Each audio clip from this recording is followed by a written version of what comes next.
All right, hi, welcome to the Fantasy Six Pack Network. My name is Joe Bond, founder of FantasySixPack.net. We're going to be talking some Jacksonville Jaguars here with Daniel Griffiths from Action Sports Jacks for CBS down there in Jacksonville.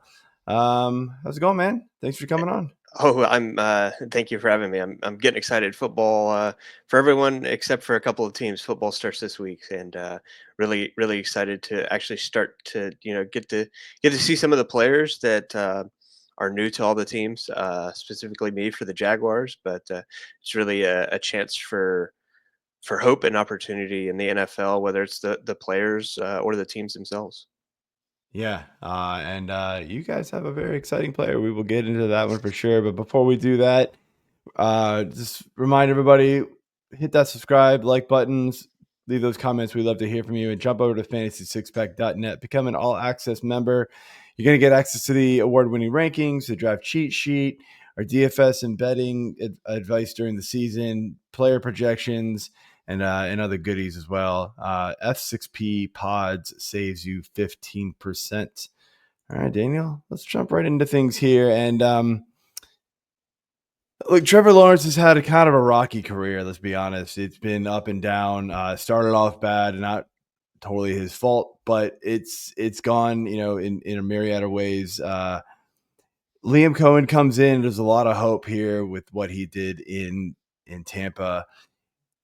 What's Trevor Lawrence looking like in camp? Does it look like we're gonna get the good Trevor Lawrence this year?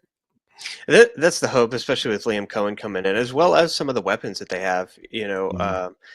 The Jaguars made a lot of changes to the offensive line. Truth be told, pass blocking wasn't really that big of an issue last year. It was mainly run blocking. The Jaguars were one of the least pressured teams in the NFL. Um, so he had that going for him last year, but a lot of it also kind of comes down to play calling last year.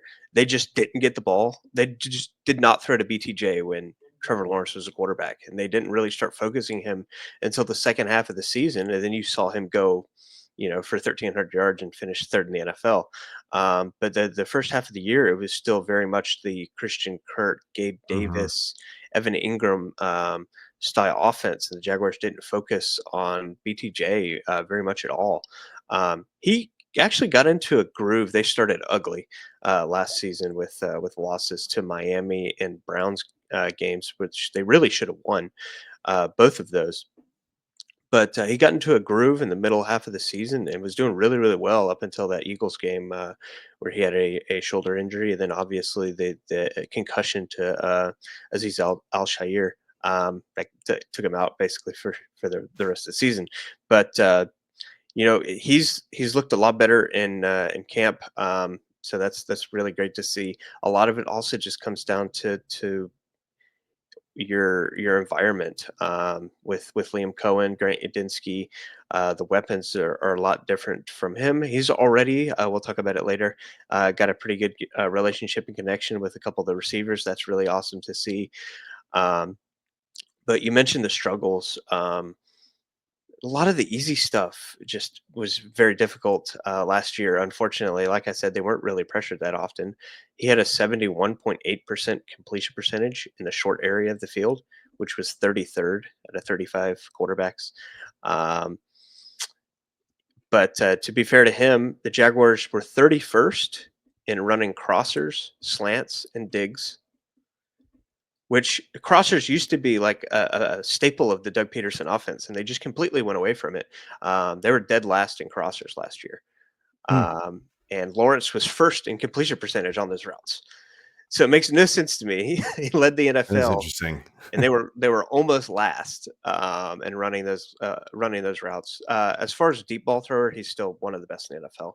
He had the second highest explosive pass percentage last year, which is wild considering how bad they were. Yeah. But it's just a lot of the easy stuff that they can't seem to do well. Running the ball certainly will help to put them in more advantageous scenarios. And the as well as you got Liam Cohen coming in who loves the screens. You got De'Ami Brown who I figure is going to be a screen merchant in this offense. Um, is it regarding fantasy stuff? Trevor Lawrence has 12 rushing touchdowns since 2022, which is actually tied with Lamar for fourth. Oh, Uh, wow. And Liam Coen said very recently, the only ones above are Justin Fields, Josh Allen, and Jalen Hurts. So he's Okay. tied for fourth with Lamar since 2022. Liam Cohen recently said that he really wants to get Trevor Lawrence going using his legs. He doubled Baker Mayfield's rushing total, career high, last season. He had 378 yards rushing. His previous career best was in 2020, 165. So I think that that's really something that Liam Cohen's going to want to look at. Hmm. He used to be really, really good outside the pocket. This past year, not so much, but everything was down. So I think that that's an area the Jaguars really want to get Lawrence on the move and have him make some plays. He's as athletic and talented as they come in the NFL. He's just kind of gonna show it. Yeah. I mean, I always thought he was a little bit of a scrambler coming out of college. I was kind of surprised he didn't do more of it. So that's good to hear. Let's stick here in the passing offense.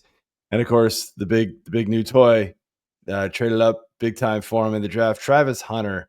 Is he looked as average? Is he looked as good as advertised? Yeah, he's so fun. He's looking really good. A couple. It kind of gone. I'll say like 65% offense, 35% defense so far. Okay. They're That really was my making sure second to question. work him Yeah. into the offense more. Liam Cohen said recently that his goal for Travis Hunter is 80% snap rate on offense. Okay. And the defense is going to kind of come. They kind of feel comfortable with their three starting corners right now, and Tyson Campbell, Jarian Yeah. Jones, and Jordan Lewis. Um, and they have Buster Brown, Monteric Brown as depth. So Travis Hunter can really make sure to work himself into the offense, and the cornerback position can kind of come a little later, and they'll work him into that.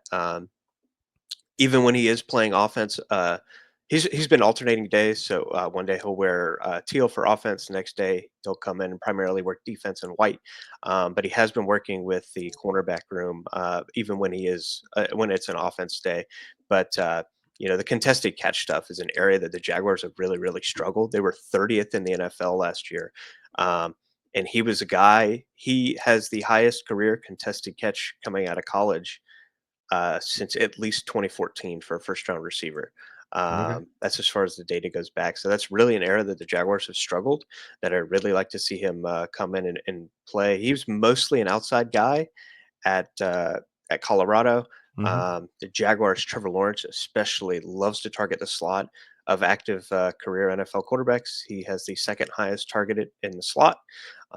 So I think you'll probably see BTJ in the slot a lot more than you will Travis Hunter. But Travis Hunter's a guy. You get him the ball. He's fantastic deep receiver as well. Get the ball into his hands and he'll go make some plays for you. He's looked really really good. Yeah, that was kind of my secondary question about the kind of the split between the offense and defense. So you kind of covered that one. Um, Sticking here in the pass catching room, so you talked about Brian Thomas Jr. Obviously, we got Travis Hunter. Those are your one and your two. Who's next up in this room?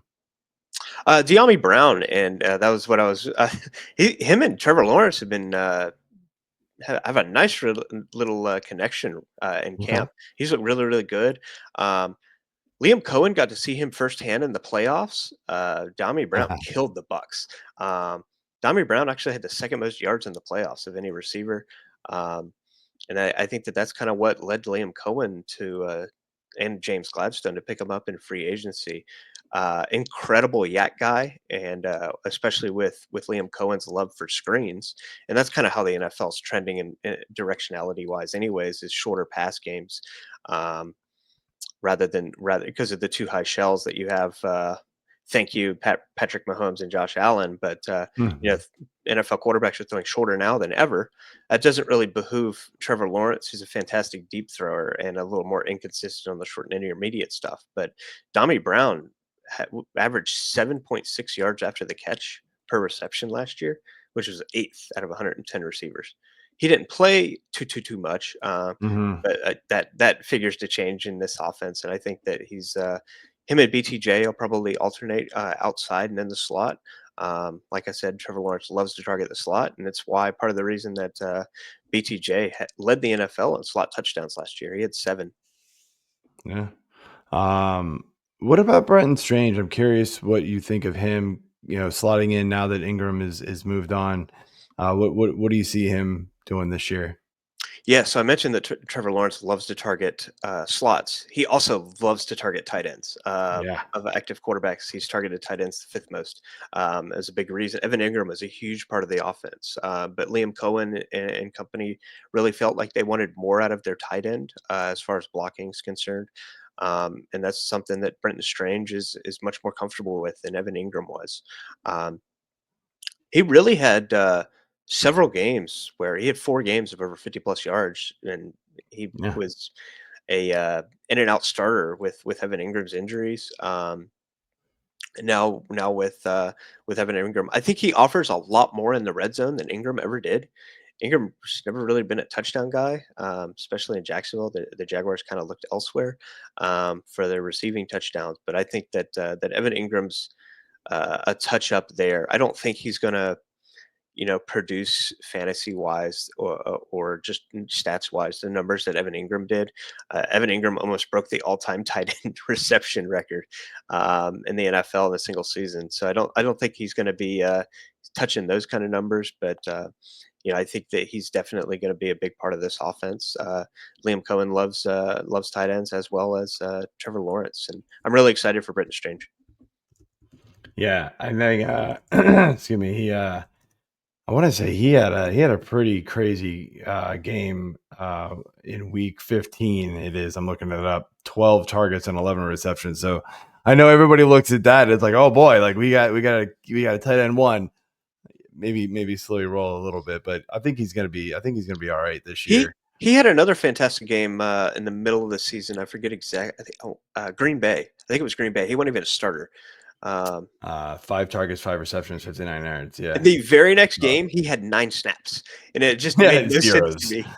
me. And he was a Yeah, it was up starter. and down. It was up and down with him. It was weird. Um, so that was strange to me that one week he has huge numbers, and then the very next week he plays 9 snaps. And the Jaguars had no receivers that game either.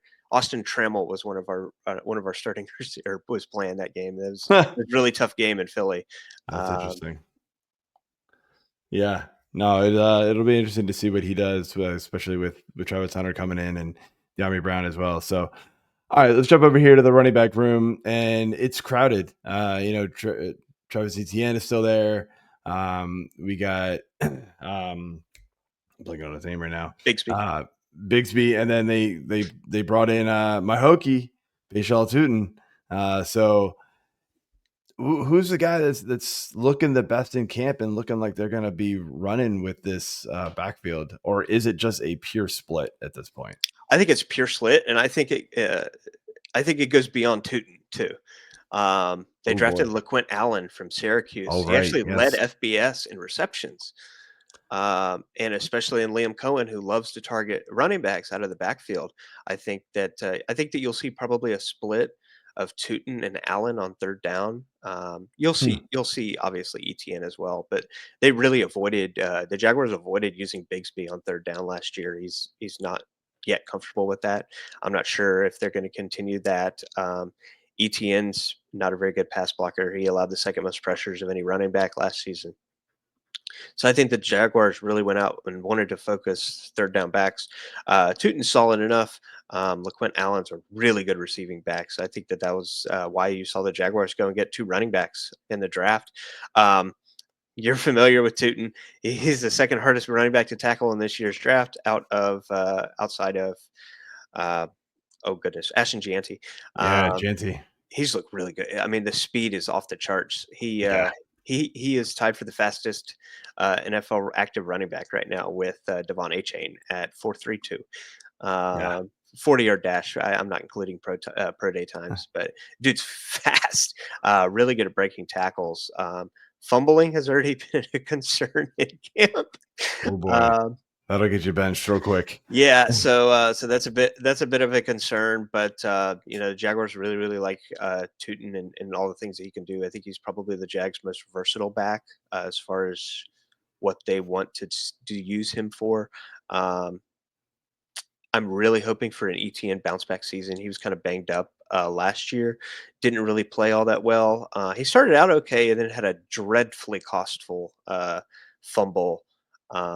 at the end zone that went through the end zone, and it got a touchback. And that I think kind of was sour from then on. Bigsby really came on strong. He was third in the NFL last year in yards after contact. Super Okay. powerful runner, and he also broke some pretty big runs. If the Jaguars can just not be dead last in yards before contact in the NFL for the second straight season last year, they'll be so much better both for the running backs and for what the offense can do with Trevor Lawrence in the pass game. Um, it's something that the Jaguars brought in a lot of O line to help fix, and hopefully they can do so. Liam Coen even brought in Robert Hainsey, the backup center from Tampa, to try to get some work in at center to hopefully somewhat start to fix this run game. I fantasy wise, I'm not sure that any of these guys are going to be up there at the top. I think it's probably going to be two split run carries wise between ETN Got and it. Bigsby. Um, but as far as football wise, I think that the Jaguars are really, really good shape at the running back position. Yeah. It's an interesting one because it gets to that point in the draft where like what and nobody's really paying attention to LeQuint, but it's the three Mhm. between Tootin, ETN, and Bigsby.